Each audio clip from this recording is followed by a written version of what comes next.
I'm the type of individual that I can be on the highway. It could be right here in the Big Bend of Miami Lakes, and I see a mattress on the ground. I'm involved. I will get out and get whoever to help me. We need to remove that mattress. So once that animal gets built, I don't think they'll blast anymore. Be blasting anymore. Because then the lawsuit will be... Sidewalk is not the issues. The trees are the issues at the end of the day.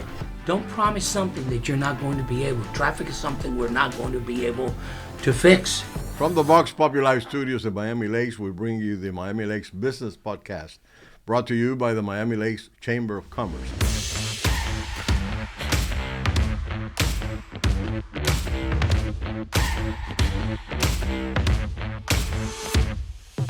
Good day, everyone.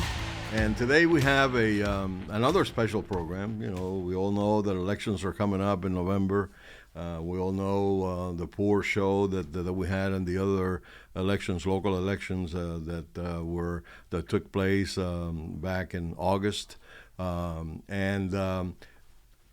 We, as a Chamber of Commerce, we want to make sure that we encourage people to vote, because that's the best way to exercise our rights and then hear what the people have to say. So today we have with us two gentlemen that agreed to come, that are actually running against each other for seat 1 for council member, Mr. Angelo Garcia and Mario Pinera. Both well-known people in the community, involved in the community and what have you. So welcome, Angelo, and welcome, Mario. We appreciate your acceptance to come to our program. And we're going to try to keep this, as clear as we can, so that the people understand where you're coming from and they realize who they want to vote for to occupy seat 1. So, Mario, why don't you tell me a little bit about your background? Well, thank you, first of all, for having us on this podcast. Angelo, thank you for coming as well. Thank you, Mario. My name is Mario Pinera. Like you said, actually, it's Mario Pinera Jr. I'm a junior. I'm the second. So I was born in 1979, 45 years old. I originally came to Miami Lakes after Hurricane Andrew. We ended up moving here because of the schools, basically. Dade Christian was in the area, and we stayed ever since.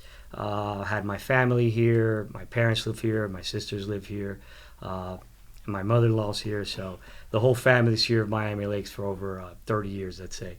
My background, as a career, I stayed in the family business. We have a large salvage auto business in Melody. We've been doing it for 45 years now.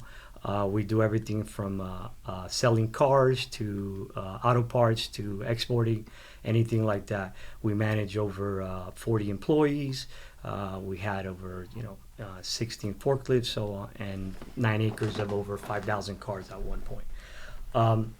Other than my background here in the town, I was on the NIC committee as well as the Education Advisory Board for a couple years. That's how I got involved within the town. I went out, I remember after Hurricane Wilma, I think it was, to distribute some ice, and I saw the need. And the mayor of the town said, hey, you should join a committee.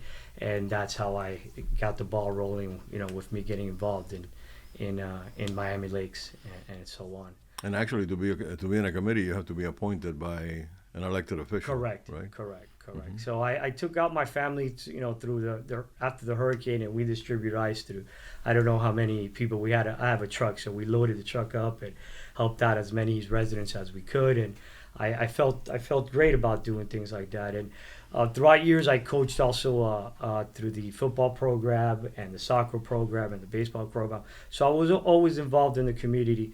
And I had a council member from Miami Springs that said, you should just run one day. You're already involved in the community. You've set aside the time for it.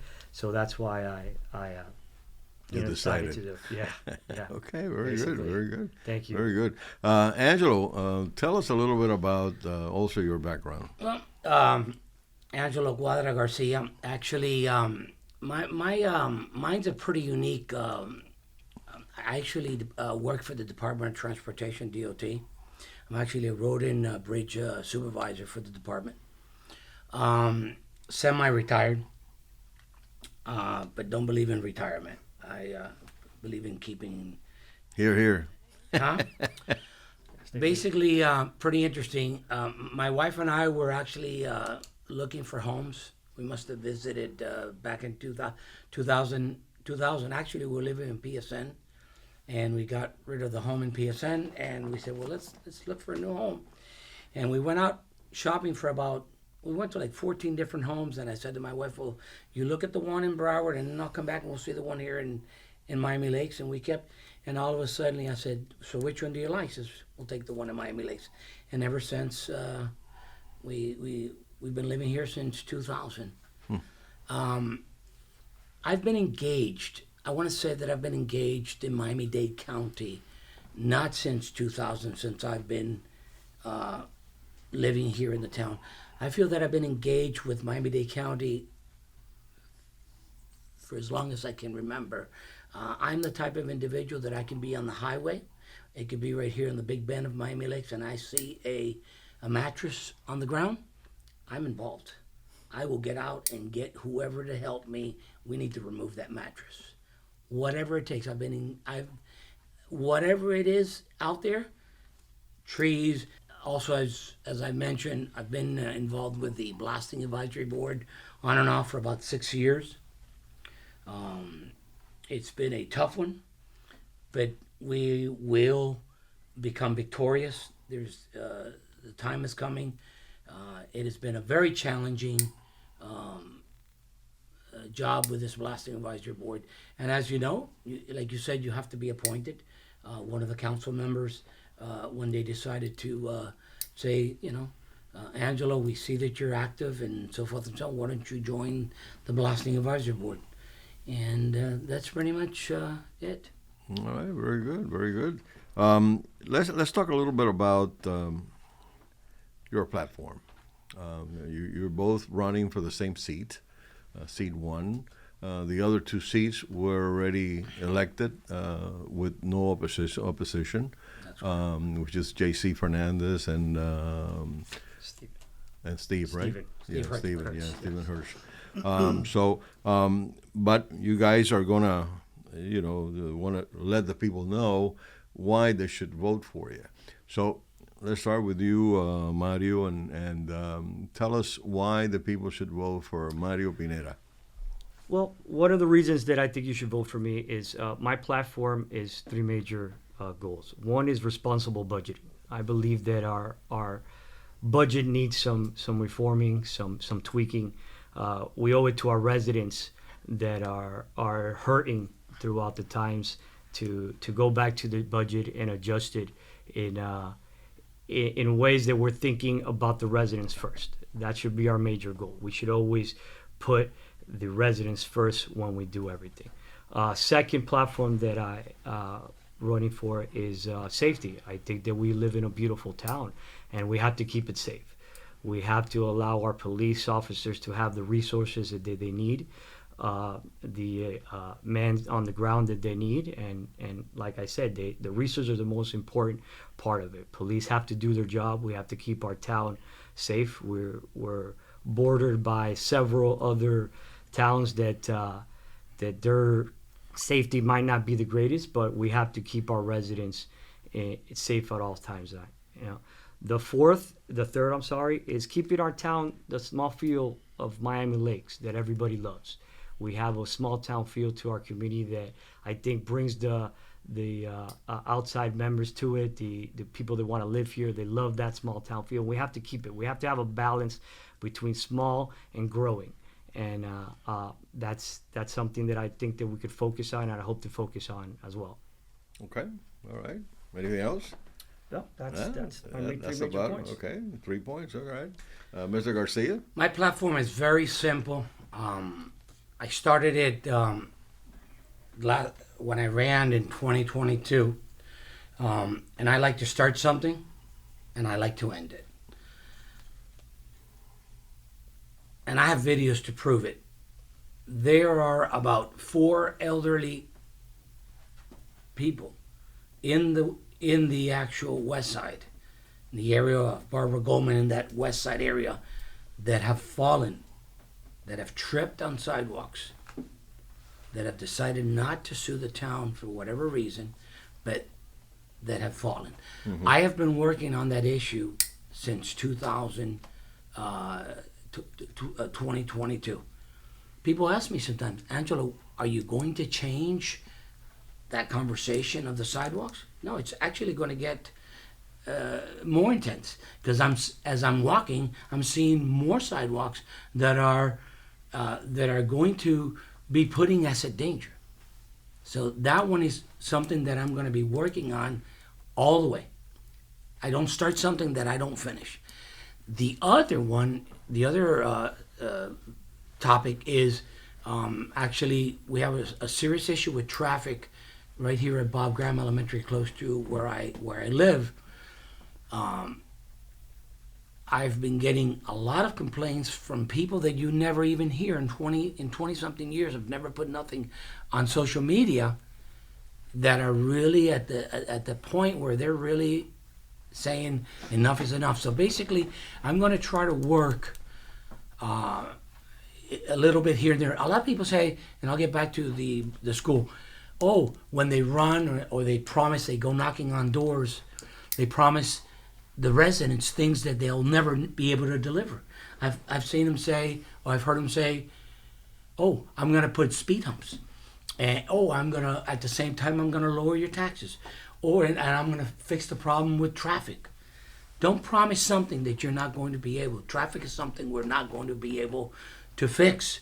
I'll work on working with the police department with a little bit of experience that I have, or my experience. I'll help and work with the police department to actually better synchronize all those traffic lights. But that I'm going to come up with a magic wand and say I'm going to fix the traffic, that is not going to come out of my mouth. But if I say that I will work with those sidewalks, and let me tell you, we have lots of them. The issue. So that one's going to be one of them. That school, I'm going to try to work and see how we can do something better, that people, when they're coming in or they're coming out, a lot of them are complaining, saying, well, what happens if we have a safety issue? Somebody's having a massive heart attack and we need to pass a fire hydrant or a fire engine through 79th.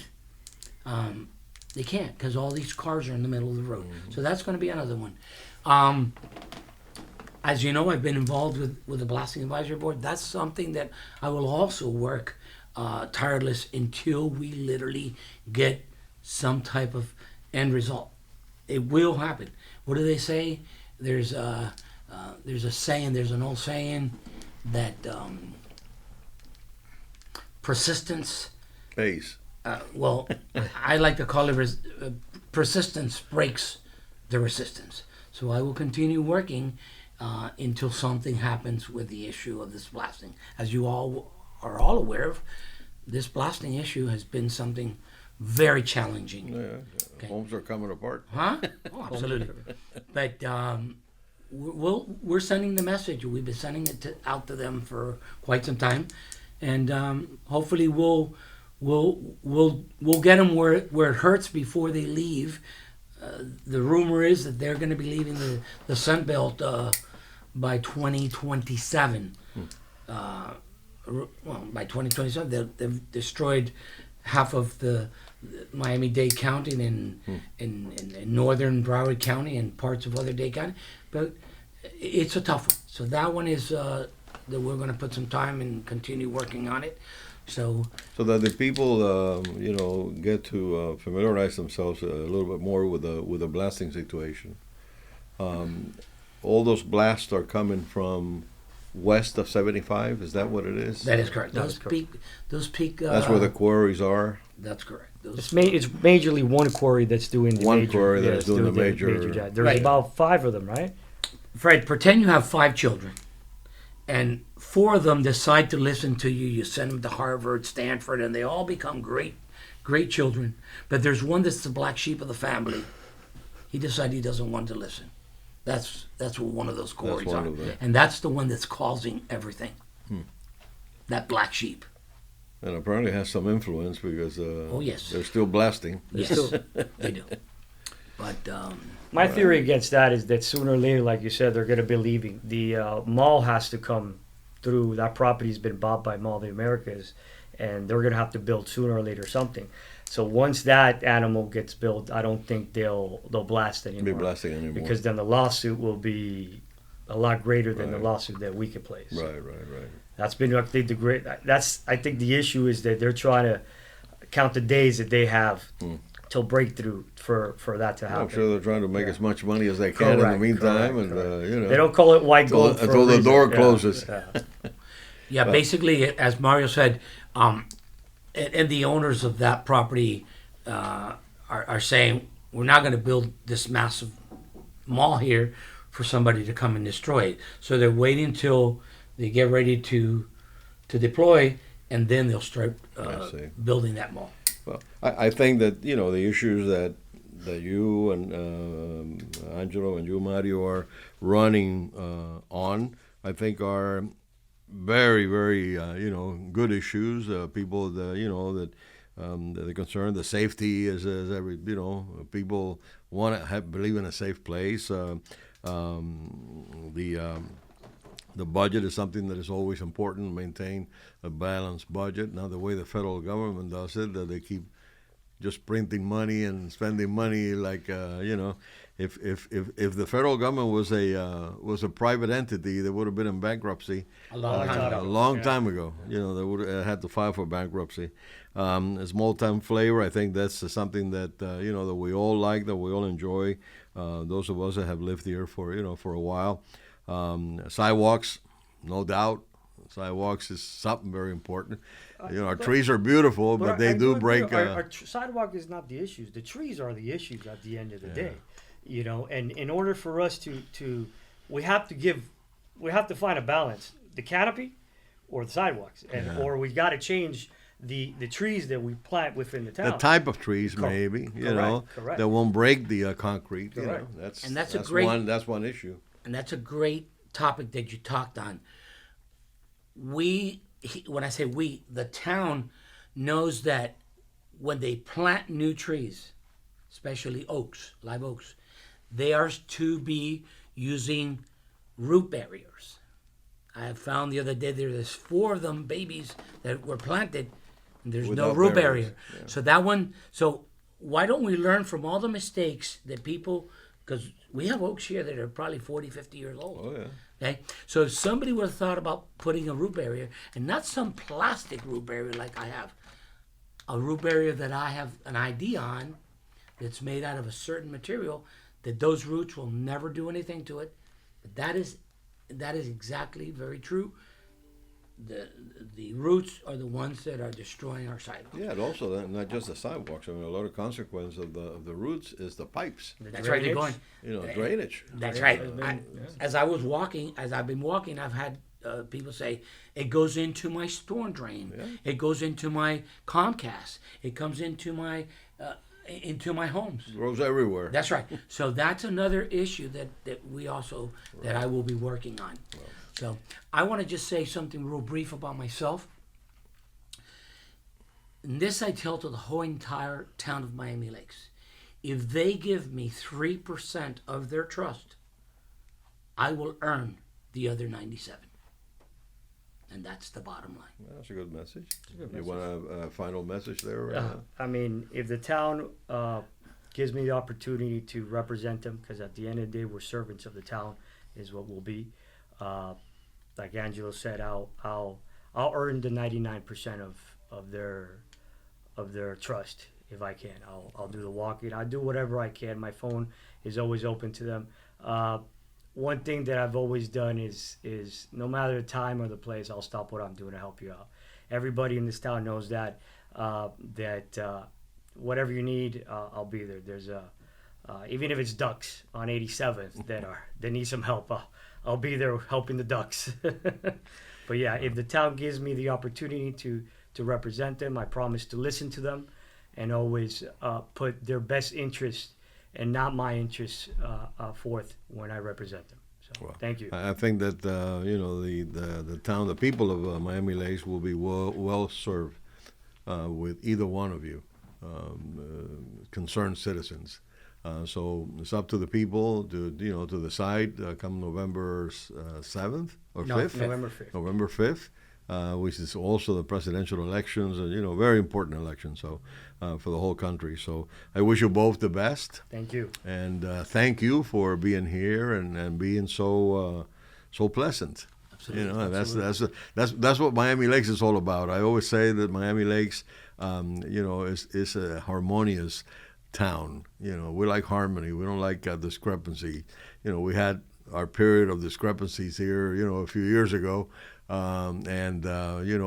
like harmony. We like people that have the right attitude, and I think you both do that, well represented there. So thank you so much. Thank you. For being Thank you here. to the chamber. The chamber has been doing a great job, phenomenal job with the businesses here in the town. I see you guys are growing it every week with your Wednesday luncheons. So great things for the e-coms. Thank you. Oh, that's wonderful. I'd like to take this last couple of minutes to remind our viewers about our upcoming Business Expo on November 7th. It's going to be held at the Main Street Hotel, as we always do, and the whole ballroom. We take the whole ballroom, and that's when people come in to bring their what they do for what their companies do for a living. And we usually draw them between 450 and 550 visitors. It's free to the public.